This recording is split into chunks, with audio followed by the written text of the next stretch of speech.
আমি আমার চাকরি জীবনে দেখেছি যে এসপি সাহেবকে সকালবেলা উঠে ডিসি সাহেবের বাসায় যে অফিস থাকতো ওখানে যেতে, এবং এসপি সাহেবের যে কোনো ডিটেনশনের বিষয় বা স্পেশাল ব্রাঞ্চের যে কোনো বিষয় এগুলো ক্লিয়ারেন্স, এবং ক্যাজুয়াল লিভ যেগুলো থাকতো আর কি, ক্যাজুয়াল লিভের বাংলাটা যেটা যেটা 15 দিন আমরা সিএল হিসেবে জানি আর কি, এটার জন্য ডেপুটি কমিশনারের কাছে যেতে হতো।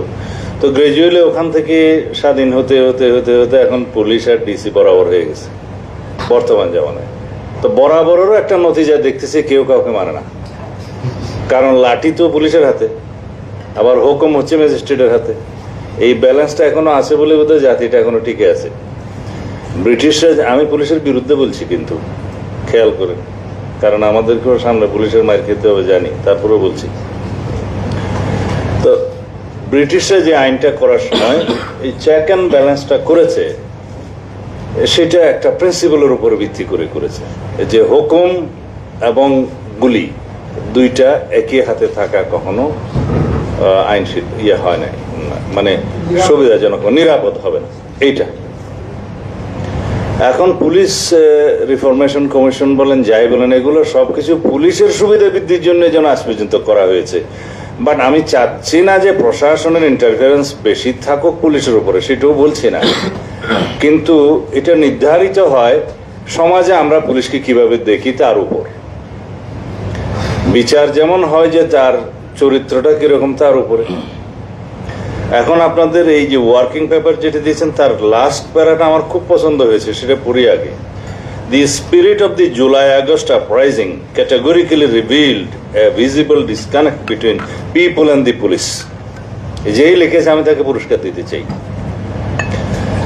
Having said that, it also opened up a new window to strike a good deal between them. ঠিক আছে, এটার জন্য আমরা এখন ওয়েট করতে পারি। এটা কেন হলো? এটার জন্য কি শুধু এক্সিকিউটিভ তার ক্ষমতার লিপসার জন্য তাকে ব্যবহার করছে সেজন্য দায়ী? পুলিশ কি দায়ী না? একতরফা কি কোনোদিন কোনো পাপ হতে পারে? হতে পারে না।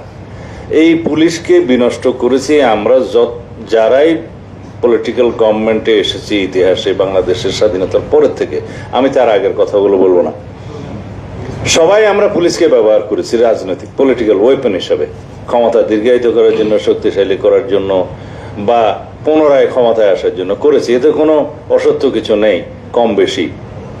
তো কিন্তু পুলিশ ব্যবহৃত হয়েছে, এটাও সত্য। যারা, আমি 2-1 অনেস্ট পুলিশ অফিসার পেয়েছিলাম আমার জীবনে, তাদের জীবনটা খুব করুণ হয়ে গিয়েছিল, কারণ তারা পুলিশ ডিপার্টমেন্টে অপাঙ্ক্তেয় হয়ে গেছিল, কোথাও টিকতে পারতো না। তা আপনি যদি রিক্রুটমেন্ট থেকে শুরু করে প্রমোশন পর্যন্ত সর্বত্র করাপশনের আশ্রয় নেবেন, সেই পুলিশকে দিয়ে আপনি কি আশা করতে পারেন? সেটাই হয়েছে জুলাই-আগস্ট গণ অভ্যুত্থানে প্রকাশিত হয়েছে। এখন আসেন, আপনি তো বললেন পুলিশ রিফর্ম রিপোর্টগুলো নিয়ে কথা বলতে।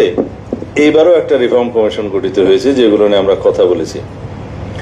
6টা মেজর কমিশনের মধ্যে পুলিশ রিফরমেশন কমিশন একটা ছিল, কিন্তু আমরা 5টা রিফরমেশন রিপোর্টের উপরে, কমিশন রিপোর্টের উপরে আলোচনা করেছি। 6 নম্বরটা হচ্ছে পুলিশ, এটা নিয়ে আলোচনা হয়নি। এবং এটার বইটা দেখলাম আমি খুব পরে পেয়েছি, বইটা কষ্ট করে জোগাড় করতে হয়েছে। স্প্রেডশিট যেগুলো দিয়েছিল ওখানে পুলিশ রিফরমেশনের অন্তর্ভুক্তি ছিল না।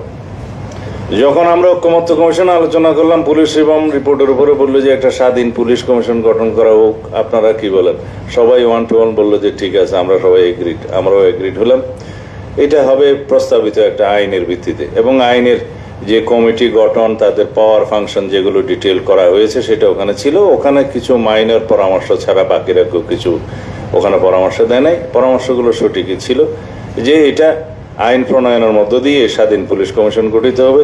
সেখানে পুলিশ বিভাগের কর্মরত বা এক্স ফর্মার সবাই আবেদন করতে পারবে, তাদের বিভিন্ন অভিযোগ দিতে পারবে।